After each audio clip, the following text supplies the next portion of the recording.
بسم الله الرحمن الرحيم وبه نستعين والصلاة والسلام على سيدنا محمد وعلى آله وصحبه أجمعين أما بعد. حضرت مولانا مفتی فیض الوحید صاحب رحمۃ اللہ علیہ کی وفات کی غم انگیز خبر موصول ہوئی. دل کو صدمہ ہوا. ان کی رحلت ایک اچھے عالم دین، ممتاز مفسر قرآن اور نجے ہوئے صاحب قلم کی رحلت ہے. حضرت مولانا مفتی فیض الوحید صاحب ان علماء ربانیین میں سے تھے جنہوں نے اپنی زندگی کا مشن اللہ کے دین کی خدمت اور قرآن مجید کی نشر و اشاعت کو بنایا تھا. مجھے مفتی فیض الوحید صاحب رحمۃ اللہ علیہ سے بار بار ملنے، ان کے ادارے حاضر ہونے اور ان کے کاموں اور کارناموں کو قریب سے دیکھنے کا موقع ملا. اس لیے ان کی رحلت کی خبر سن کر حد درجہ قلق اور افسوس ہوا کہ جموں کشمیر ایک بہت ہی ممتاز عالم دین اور خادم قرآن و سنت سے محروم ہو گیا. دنیا سے جانا تو ہر ایک کو ہے، کوئی آگے گیا، کوئی پیچھے رہ گیا. ہر ایک اپنے اپنے وقت پر دنیا سے رخصت ہوگا. الموت کأس کل نفس شاربہ والموت باب کل نفس داخلہ. بقا صرف اللہ تعالیٰ کی ذات کو ہے، باقی ساری کائنات کے لیے فنا ہے. لیکن کچھ رخصت ہونے والے اس طور پر رخصت ہوتے ہیں کہ ان کی کمی مدت تک محسوس کی جاتی ہے اور ان کے انفاس قدسیہ کی خوشبو دیر تک فضاؤں میں محسوس ہوتی رہتی ہے. کوئی شک نہیں کہ حضرت مولانا مفتی فیض الوحید صاحب رحمۃ اللہ علیہ کا شمار ایسے ہی خوش نصیب اور صاحب سعادت لوگوں میں سے تھا. انہوں نے مرکز المعارف کو علوم دینیہ کی نشر و اشاعت کا مرکز بنا دیا. اسی طرح اپنے تقریروں اور درس قرآن کے ذریعے لاکھوں لوگوں کو انہوں نے فائدہ پہنچایا.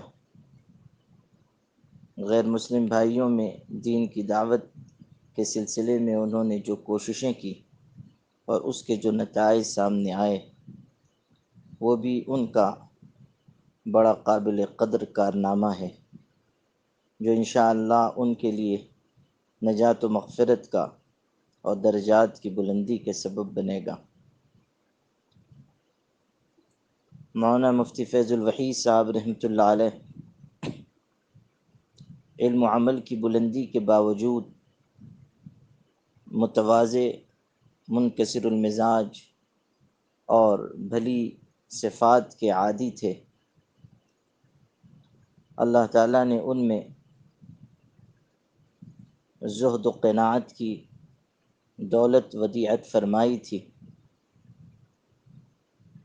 ان کے سراپا، ان کی چال ڈھال، ان کی اداؤں، ان کے طور طریقے، ان کے رہن سہن، ہر ایک چیز سے عالمانہ شان ظاہر ہوا کرتی تھی.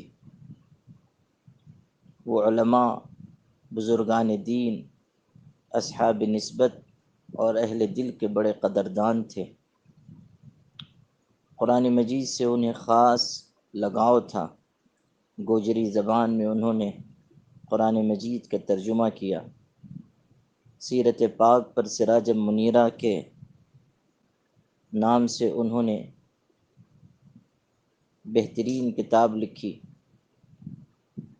جو گوجری زبان اور اردو دونوں میں شائع ہوئی اور اس سے ہزاروں لوگوں نے فائدہ اٹھایا.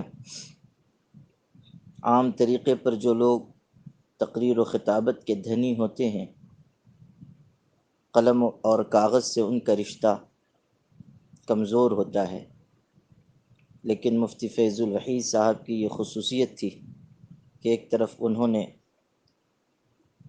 وعظ و خطابت کی مسند کو زینت بخشی اور دوسری طرف قلم قرطاس سے اپنا تعلق قائم رکھا اور کئی اہم اور مفید تحریری اور تصنیفی کام انہوں نے انجام دیے۔